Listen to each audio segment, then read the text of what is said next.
Our next item is 5A, which is public hearing and ordinance first reading, holding public hearing and considering approving an ordinance on first and final reading with a caption reading an ordinance of the City of Pflugerville, Texas, adopting the year 2018 budget for the City of Pflugerville, Texas. Lori. Mayor and Council, recognition of the Finance and Budget Committee is a great way to start the discussions that we have tonight regarding the fiscal year 18 budget. After many months of review by the members of the City Council, the members of FAB, and the City staff, tonight is the opportunity to approve the fiscal year 2018 budget, which establishes both the revenue expectations and the spending plan for the City of Pflugerville. This is a required public hearing. All notices and information on this public hearing have been published as required. We have three items. The budget is the first, followed by the tax rate, followed by the ratification of the tax rate. The City Attorney's Office has provided specific wording that needs to be used if and when a council member chooses to make a motion on any of these items. So if you would please do the motion exactly as it's prescribed in the information we provided tonight, I would appreciate that. Again, this is to approve only the budget, and I'm here to answer any questions that anyone might have. Council, any questions? Any discussion? And I believe we were provided the documents to make the appropriate language. It's a public hearing. Okay. Anything else? Is there anyone from the public here to speak? Oh, Melanie, sorry. Go ahead. Melody Ryan, Chair of the Finance and Budget Committee. First of all, I really want to thank the Finance Department and all the city staff that came into the meetings and provided us with good information and additional information for us to really analyze year to year and look at trends. I just had a comment and a suggestion for future years to increase the visibility to citizens and understanding of the budget.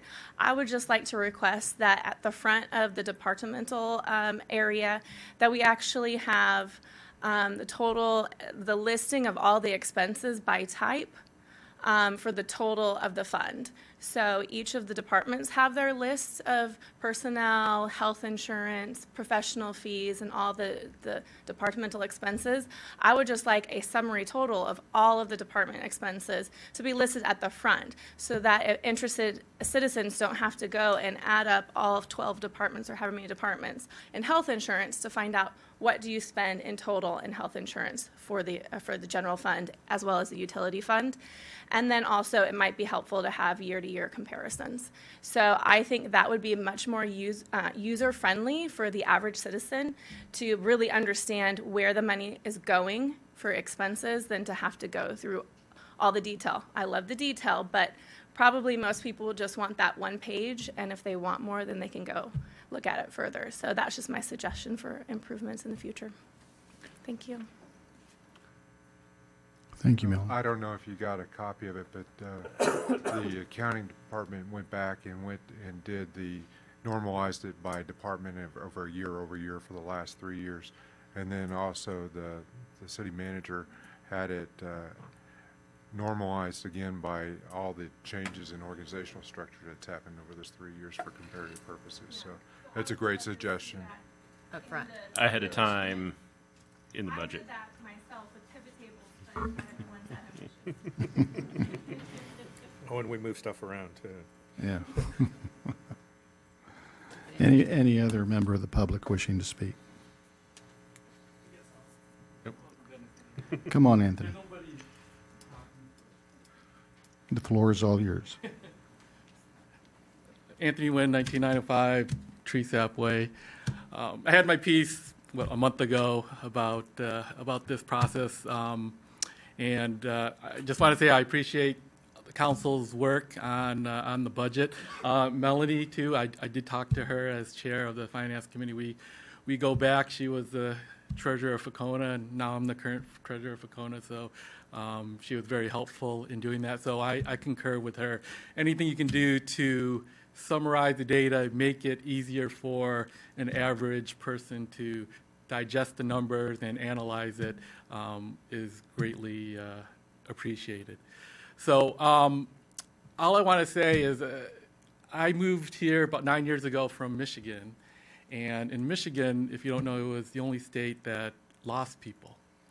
And when I came here, this place is growing. You know, Pflugerville is really a great place to be.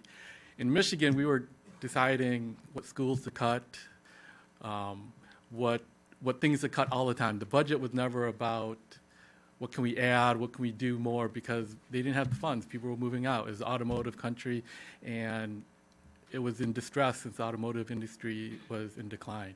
So here is the opposite. We're growing by leaps and bounds. Our property value has grown 10% the last 3 years. And we have the opposite problem, right? We have all this growth, and growth never pays for itself, as we know.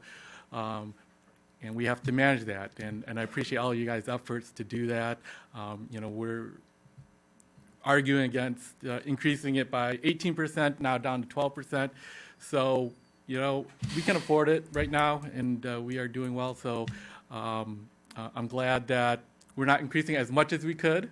But people, you know, I'd like to think I could retire here at some point. I don't know if I can with the taxes that I'm paying right now and into the future. So I just hope that you keep in mind that the good times don't always come.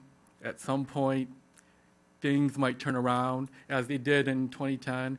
And so hopefully we have a backup plan when assessment starts going down, and you know, who knows what can happen in the future. But I'm always looking out in the past. I'll give one quick story.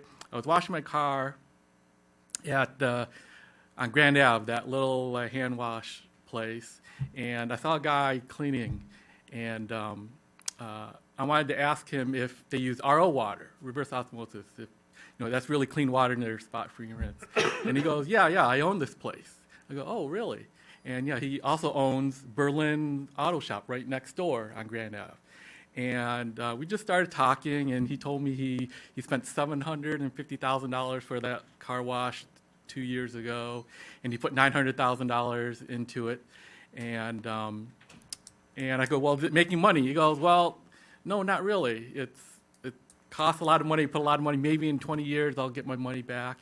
And he said, well, you know, the biggest expenses is his property taxes. He told me he spent $20,000 on this car wash property tax. His auto shop, he spends $60,000 a year. He did admit the auto shop is a cash cow, so he can afford it, but that's a lot of money for a little business to pay.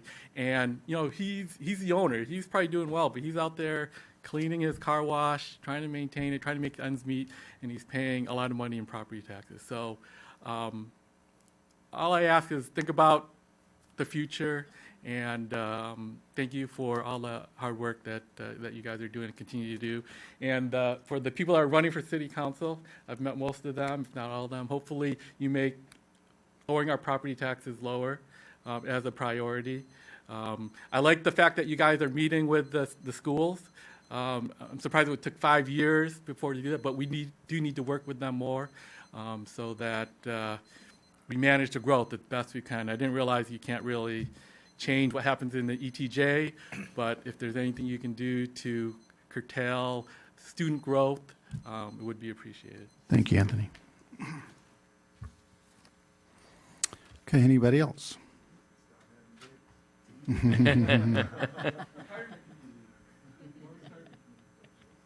Okay.